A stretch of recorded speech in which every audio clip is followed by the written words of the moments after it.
Voyons comment remplacer la soupape RGE sur un moteur Ford Powerstroke diesel de 6 litres.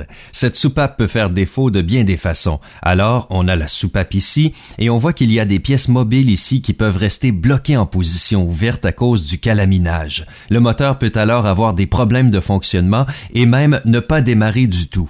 La soupape qu'on a aujourd'hui est bloquée en position fermée, ce qui a généré quelques cas d'anomalies. On va donc remplacer cette soupape. Tout ce qui la tient en place, ce sont 2 boulons à tête de 8 mm. Le problème, c'est qu'il y a sûrement beaucoup de calamine sur l'axe ici et qu'il va falloir un peu plus d'effort pour la retirer. Bon, certains utilisent un outil spécial, mais parfois, il suffit de la tourner d'un côté et de l'autre et d'insérer un levier en dessous ou d'utiliser cet outil qui est en fait un type de pied de biche à crochet. Alors allons-y et débranchons le connecteur électrique, enlevons les 2 boulons et voyons l'effort qu'il faudra déployer pour enlever cette soupape. Alors nous y sommes, on a débranché le connecteur et on a enlevé les 2 boulons. Essayons maintenant de retirer la soupape. En premier lieu, j'essaie de la dégager avec une pince multiprise. On l'ajuste bien sur la soupape et on tourne d'un côté et de l'autre pour la dégager. Il y a un peu de mouvement ici, elle commence à remonter mais pas beaucoup. On va donc essayer le pied de biche à crochet. On l'insère en dessous et on fait des mouvements de levier sur les 2 côtés pour la dégager petit à petit.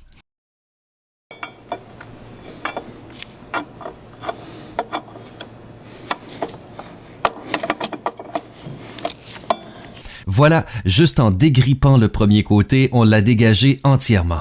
Si on l'examine, on peut voir qu'elle n'est pas très encrassée par la calamine, mais en sortant de l'alésage, le joint torique s'est arraché. On voit aussi que cette soupape était bloquée en position fermée juste à cause d'un tout petit peu de calamine. Alors, allons-y et remplaçons cette soupape. D'abord, il faut s'assurer de nettoyer l'intérieur pour enlever tous les résidus de calamine dans l'alésage.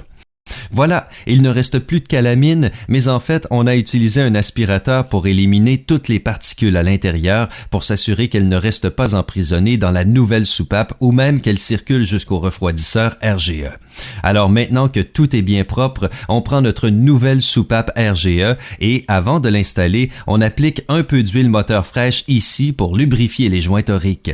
Il faut éviter d'utiliser de la graisse à la silicone parce qu'elle va endommager ces joints toriques.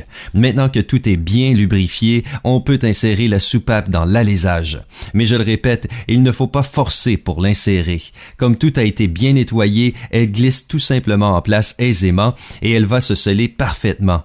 On installe maintenant les 2 boulons, on rebranche le connecteur, on supprime tous les codes d'anomalie et c'est tout. Ce véhicule est prêt à prendre la route.